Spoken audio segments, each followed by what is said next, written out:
والسلام على رسول الله المصطفى وعلى آله وصحبه ومن تبعهم بإحسان أما بعد.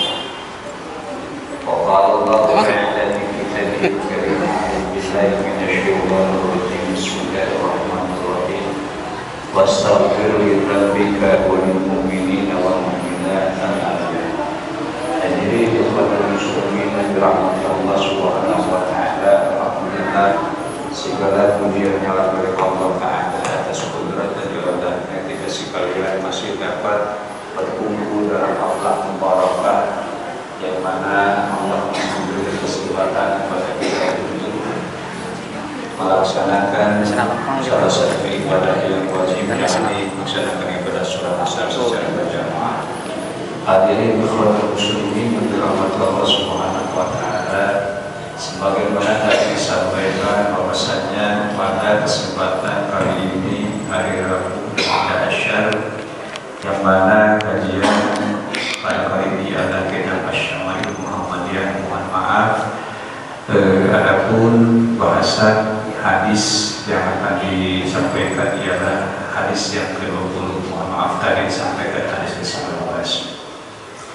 Hadatsana Abu Ammar Husain bin Quraish al-Khuzai, hadatsana Ali bin Husain bin Waqid, qala hadatsani Abi qala. Hadatsana telah menceritakan kepada kami Abu Ammar yakni Al-Husain bin Quraish al-Khuzai. Hadatsana Ali bin Husain bin Waqid, telah menceritakan pula kepada kami Ali bin Husain bin Waqid, qala berkata, hadatsani menceritakan kepadaku Abi yaitu bapak, qala di mana bapakku berkata, hadatsani Abdullah bin Buraidah, telah berkata Abdullah bin Buraidah, qala di mana berkata sami'tu Abi Buraidah, aku telah mendengar Abu Buraidah yang dulu berkata, Ja'a Salman al-Farisi ila Rasulillah SAW.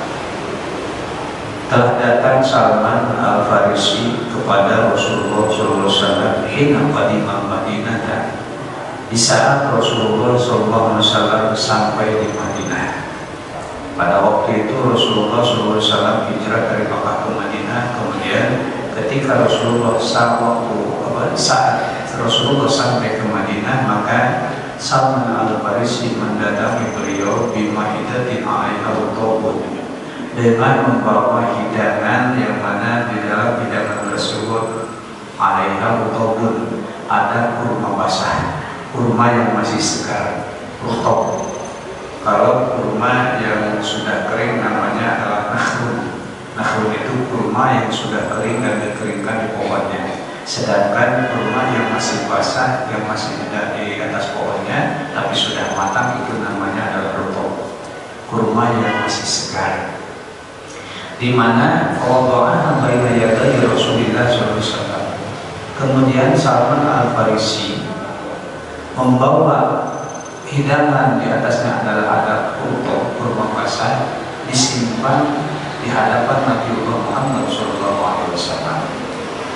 Faqala, kemudian Rasulullah SAW bertanya kepada Salman al-Farisi, ya Salman, wahai Salman, apa ini? Faqala, kemudian Salman menjawab, shadaqatun alaika wa ala ashabik. Wahai Rasulullah, ini adalah sedekah untukmu dan untuk para sahabat.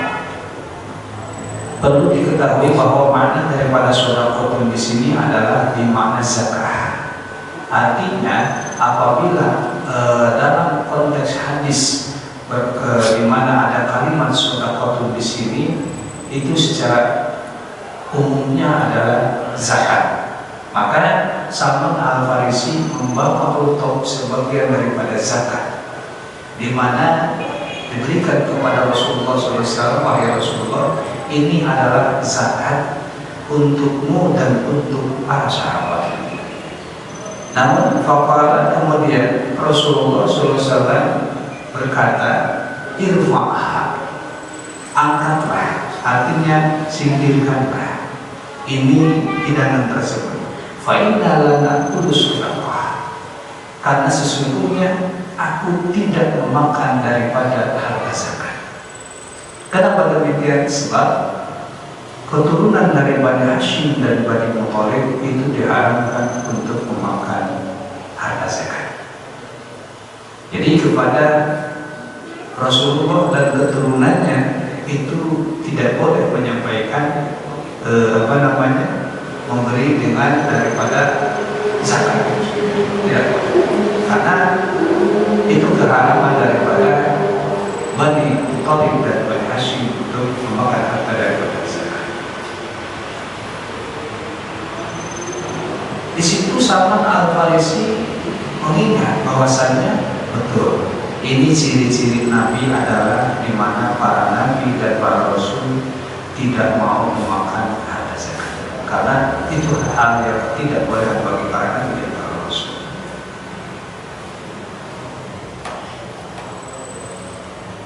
Qala Rafa'a faja'al ghadan bimithlihi. Kemudian untuk keesokan harinya Salman Al-Farisi datang kembali bimithlihi dengan membawa hidangan yang sama. Fawada'ahu baina yaday Rasulullah sallallahu alaihi wasallam, dan disimpan di hadapan Rasulullah sallallahu alaihi wasallam. Faqala seraya berkata, faqala kemudian Rasulullah sallallahu alaihi wasallam bertanya, "Ma hadza ya Salman?" Ini apa wahai Salman? Faqala kemudian Salman Al-Farisi berkata, "Hadiah laka." Ini adalah hadiah untukmu ya, untuk wahai Muhammad. Karena pada waktu itu Salman Al-Farisi belum memeluk agama Islam, dan Salman Al-Farisi masih mencari kabar yang mana tentang Rasul akhir zaman akan datang dari orang Arab, di mana nama daripada Muhammad SAW itu sering terdengar oleh orang-orang Nasrani, oleh orang-orang Yahudi, dan bahkan menjadi buah bibir bagi mereka. Namun ketika Rasulullah SAW datang, dikarenakan kesombongan dan keangkuhannya, ketamakannya, maka tidak diterima tentang kerasulan dan kenabian daripada baginda Rasulullah Muhammad SAW. Kenapa demikian? Karena hatinya diselimuti oleh kebohongan, oleh kesombongan. Lantas kembali pada bahasan.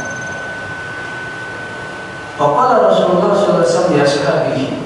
Kemudian Rasulullah SAW bersabda kepada para sahabat, "Ubsutu, hamparkanlah." Maksud hamparkan di sini adalah hamparkan semacam kain hamparan untuk menghidangkan hidangan yang dibawa oleh Salman Al-Farisi.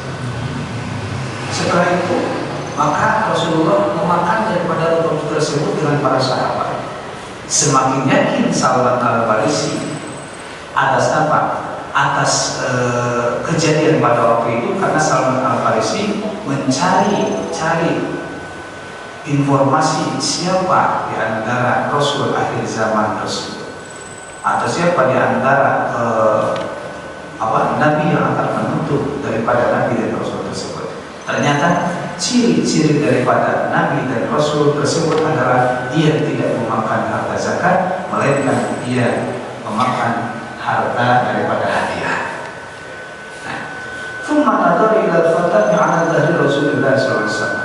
Kemudian setelah itu, ketika Rasulullah SAW memakan daripada rutub tersebut dengan para sahabat yang dihidangkan oleh Salman Al-Farisi, Salman nadhar ila al-khatami ala dhuhri Rasulullah SAW. Salman Al-Farisi melihat daripada khatam nubuwah, ciri kenabian, ala dhahri Rasulullah SAW, pada punggungnya Rasulullah SAW. Fa'amana bihi, maka pada waktu itu Salman Al-Farisi langsung beriman kepada Rasulullah SAW dan menyatakan keimanan di hadapan Rasulullah SAW dengan membaca 2 kalimat syahadat. Nah, ini perjalanan Salman Al-Farisi, perjalanan tentang keimanan Salman Al-Farisi kepada Allah dan kepada Rasulullah SAW.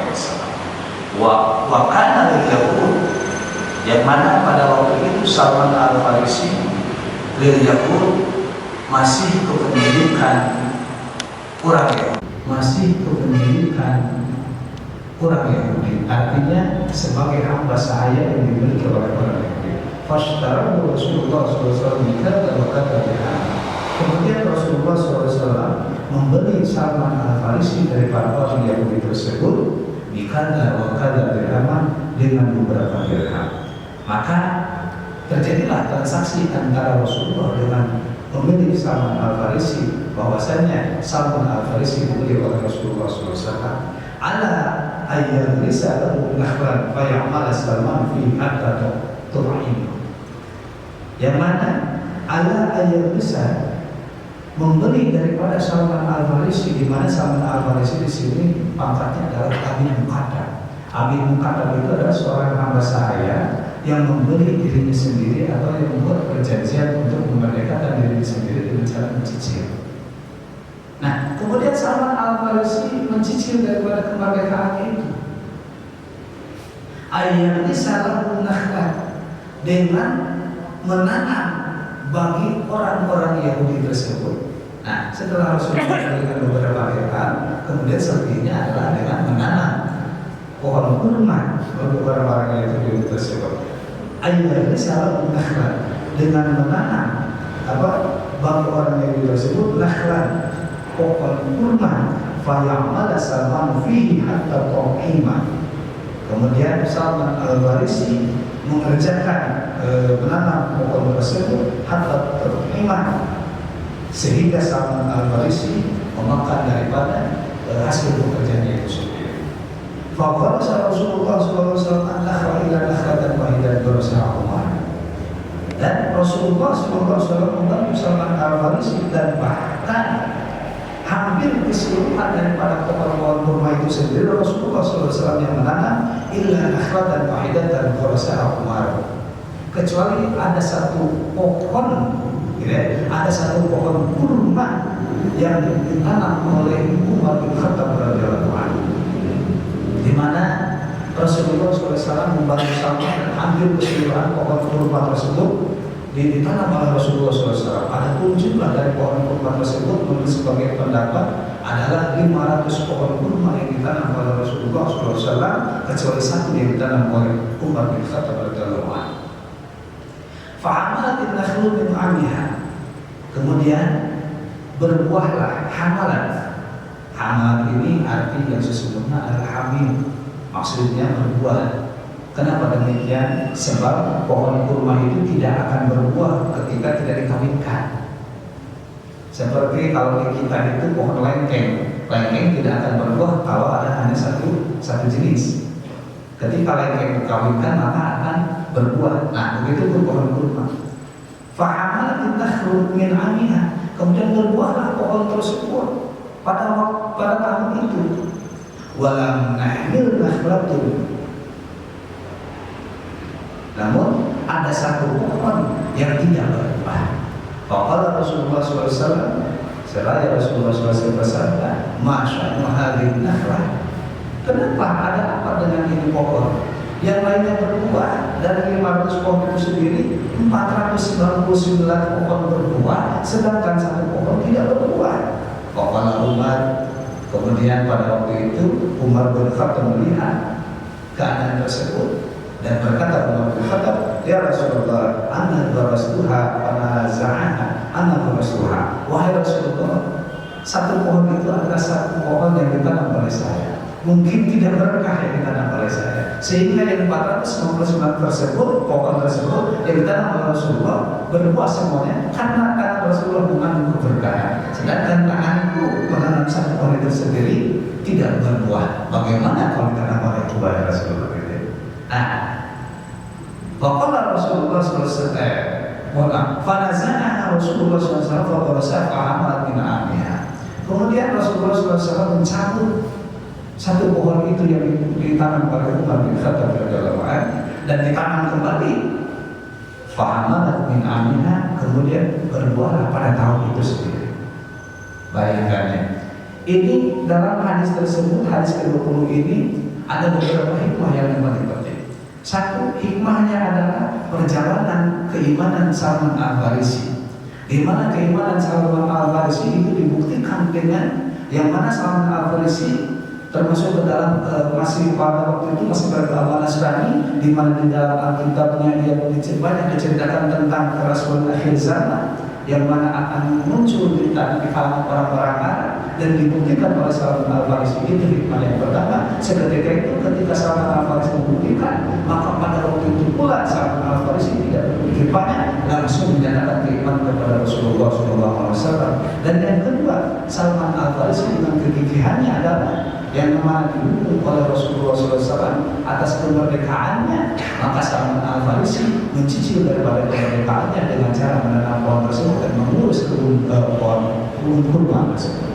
Dan hikmah yang ketiga adalah bagaimana mujizat baginda Rasulullah SAW, di mana dari tangan Rasulullah SAW itu penuh dengan keberkahan, yang mana 500 pohon kurma, 499 berbuah setelah 1 tahun ditanam, namun 1 pohon yang ditanam oleh Umar tidak berbuah. Dan pada waktu itu pula Rasulullah SAW mencabut pohon itu. Bayangkan pohon segede gimana gitu dicabut oleh Rasulullah SAW. Kalau pohon ketinggiannya adalah misalkan 1,5 meter misalkan, dicabut oleh Rasulullah SAW, bisa Rasulullah mencabut seperti itu. Padahal kalau kita mengerjakan kita ya, ada 1 pohon, 1 saja yang kecil tapi batang sudah agak gede, dicabutnya mungkin 1 hari. Juga dulu baru cabut paling lagi mungkin bisa 1 hari. Ini dicabut, setelah itu setelah dicabut kita tanam kembali. Faham amin berbuahlah pada waktu itu. Itu keberkahan daripada tangan Rasulullah SAW. Hikmah daripada hadis yang kedua. Kemudian hadis yang ke-21, hadatsana Muhammad bin Bashar, telah menceritakan kepada kami Muhammad bin Bashar. Hadatsana Bishr bin Wadah, telah menceritakan kepada kami Bishr bin Wadah. Hadatsana Aqil ad-Dawraqi, begitupun telah menceritakan kepada kami Abu Aqil ad-Dawraqi an Abi Nadrah al-Awaqi, diterima hadis tersebut dari Abi Nadrah al-Awaqi qala, di mana Abi Nadrah berkata, Sa'altu Abu Sa'id Al-Khudri, aku bertanya kepada Abu Sa'id Al-Khudri an khatami Rasulullah SAW, atas tanda-tanda kerasulan, tanda-tanda atau cap daripada tanda-tanda kerasulan Rasulullah SAW, yakni khataman nubuwati, yakni ciri daripada kenabian. Faqala kana fi dhahrihi bid'atun nashizatun. Abu Sa'id Al-Khudri menjawab, kana fi dhahrihi, di mana dari punggungnya Rasulullah SAW bid'atun nashizatun, ada semacam daging yang menggumpal, di mana baina katifai, di antara dua dekatnya ada semacam daging yang bulat yang menggumpal di punggungnya Rasulullah SAW. Hadatsana Ahmad bin Mikdam, hadis yang ke-22, telah menceritakan kepada kami Ahmad bin Mikdam Abdul Ash'as Al-Ijli, yakni Abdul Ash'as Al-Ijli Al-Basri, qala, berkata, akhbarana Hammad bin Zaid, telah mengabarkan kepada Muhammad bin Zaid an Asim al-Ahwal, hadis diterima daripada Asim al-Ahwal an Abdullah bin Sarjis, hadis diterima daripada Abdullah bin Sarjis, qala, Abdullah bin Sarjis berkata, ataitu Rasulullah sallallahu alaihi wasallam wa fi nasin min ashabi, aku telah mendatangi Rasulullah SAW sedangkan beliau fi nasin min ashabi, sedang bersama dengan para sahabat-sahabatnya. Faduntu hakada min khalfihi, kemudian ketika aku melihat Rasulullah sedang bersama sahabat-sahabatnya sedang berbincang mungkin pada waktu itu, faduntu hakada min khalfihi, aku berputar menuju ke arah belakang daripada Rasulullah SAW. Fa'arafah allati uridu, maka Rasulullah SAW tahu tentang maksud berputar ke belakang Rasulullah SAW. Artinya pada waktu itu ketika Abdullah bin Sarjis mendatangi Rasulullah SAW dan Rasulullah sedang bersama para sahabat-sahabat sedang berbincang, kemudian ia berputar berada posisi di belakang Rasulullah SAW. Ternyata Rasulullah mengetahui maksud dan tujuan daripada Abdul bin Sajis. Seketika pada waktu itu fa'alqa ar-ridaan an tahrihi, Rasulullah SAW menjatuhkan selendangnya, sorbannya, an-dharihi yang berada di pundaknya, yang berada di punggungnya, dijatuhkan. Fara'aitu mawdi'al khatam 'ala katifaihi, maka pada saat itu aku melihat tempat di mana keberadaan khatam atau tanda kenabian ala katifaihi yang berada di antara kedua belikatnya Rasulullah SAW, misla jum'i haulaha khilalun ka'annaha sa'alihu, yang mana bentuknya adalah al-jum'i, yakni sebesar lingkaran dalam genggaman. Kalau kita menggenggam sebesar itu, sebesar lingkaran dalam genggaman, tidak gede, hanya sebesar lingkaran dalam genggaman. Menurut pendapat yang lain, hadis yang kemarin disampaikan sebesar telur burung merpati. Ya, kurang lebih sebesar lingkaran dalam genggaman ketika kemudian menggenggam. Haulaha khilanun, di mana sekelilingnya ada tanda-tanda. Khilanun itu kalau di kita itu tanda bayi. Kalau tanda bayi itu ada yang tanda hitam, ada yang tanda biru gitu ya kalau bayi. Nah, semacam itu, tandanya seperti itu. Karena sa'alilu, yang mana ia menyerupai daging yang timbul, menyerupai daging yang timbul, jadi agak timbul kembali. Setelah itu bagaimana? Farajatu hatta istaqbaltuhu. Kemudian aku kembali ke hadapan Rasulullah yang mana tadinya ada di belakang Rasulullah. Seketika itu aku langsung kembali ke hadapan Rasulullah. Langsung pada waktu itu Abdullah bin Sajis mengecup daripada kening Rasulullah SAW, mencium daripada kening Rasulullah SAW. Fakultu, Abdullah bin Sajis berkata, Ghafarallahu laka ya Rasulullah, wahai Rasulullah, semoga Allah mengampunimu wahai Rasulullah SAW. Mendoakan Rasulullah SAW itu boleh, meskipun Rasulullah SAW tidak memiliki dosa. Rasulullah SAW itu bersih daripada dosa. Kenapa demikian? Sebab Rasulullah, para nabi dan Rasul itu maksud, terjaga daripada sifat-sifat perbuatan dosa. Namun mendoakan bagi para nabi dan Rasul itu adalah boleh hukumnya. Sebagaimana kita bersolawat kepada baginda Rasulullah SAW. Solawat itu artinya adalah ketika daripada solawat yang disampaikan oleh Allah kepada Rasul itu adalah rahmat. Solawat yang disampaikan Allah umat kepada Rasul itu adalah doa. Sedangkan solawat yang disampaikan oleh malaikat kepada Rasul itu adalah maghfirah, istighfar.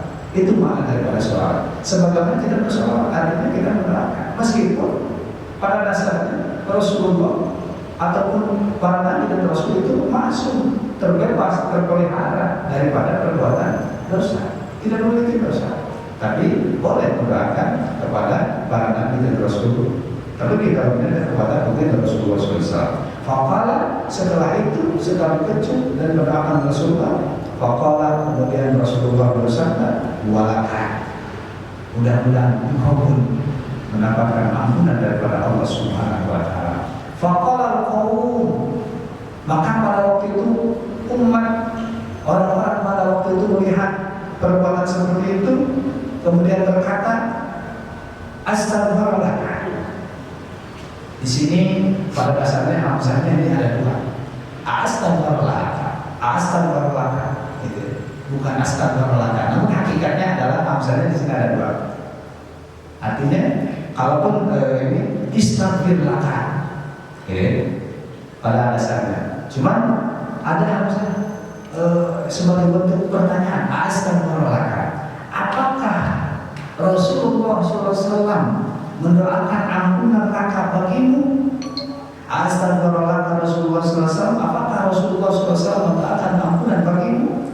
Faqala, Abdullah bin Sajis berkata, na'am walakum, betul, Rasulullah SAW mendoakan ampunan untukku kepada Allah, walaupun dan untukku pula, untuk kalian pula. Tsumma tala hadhil ayat, kemudian membaca daripada ayat tersebut siapa? Abdullah bin Sadis wa astaghfir li dzambika wa lil mu'minina wal mu'minat. Sebagaimana dalam Al-Quran surah Toha ayat 19 Allah Subhanahu wa taala berfirman wa astaghfir li dzambika, dan mohon ampunanlah engkau wahai Muhammad li dzambika atas dosa-dosamu wal mu'minina wal mu'minat, dan atas dosa orang-orang mukmin, orang-orang beriman dari kalangan laki-laki dan orang-orang beriman dari kalangan perempuan.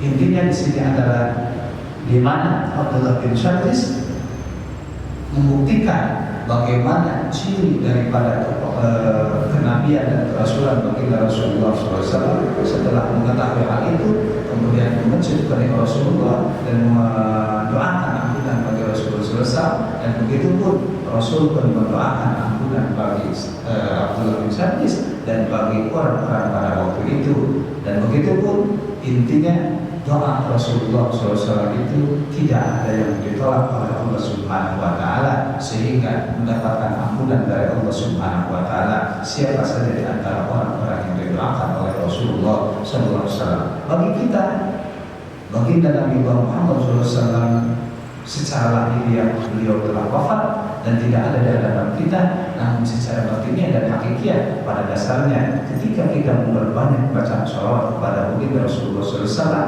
maka dalam sebuah hadis yang lain disebutkan ruh Rasulullah SAW itu dimasukkan kembali kepada dalam jasadnya, seraya untuk menjawab sholawat daripada siapa yang bersolawat di kalangan dan di antara umat-umat baginda Rasulullah SAW. Dan begitu pun kita harus yakin kita adalah umat yang dirindukan oleh Rasulullah SAW. Kenapa demikian? Sebab kata Rasulullah akan datang suatu akhir zaman di mana ada di antara umatku, di antara manusia yang tidak pernah melihatku, namun ia beriman kepadaku, padahal tidak pernah melihat bagaimana jasadku, tidak pernah melihat bagaimana perbuatanku, tidak pernah melihat siapa diriku, tapi mereka mengimani tentang kenabianku, tentang kerasulanku, dan mengimani Allah Subhanahu wa taala. Di antara siapa? Mudah-mudahan kita termasuk di antara golongan yang dirindukan oleh Rasulullah SAW. Wallahu a'lam bishawab. Mudah-mudahan apa yang disampaikan ada dan manfaat khusus untuk basic pribadi bagi diri sekalian. Akhirul kalam, Wassalamualaikum warahmatullahi wabarakatuh. Waalaikumsalam.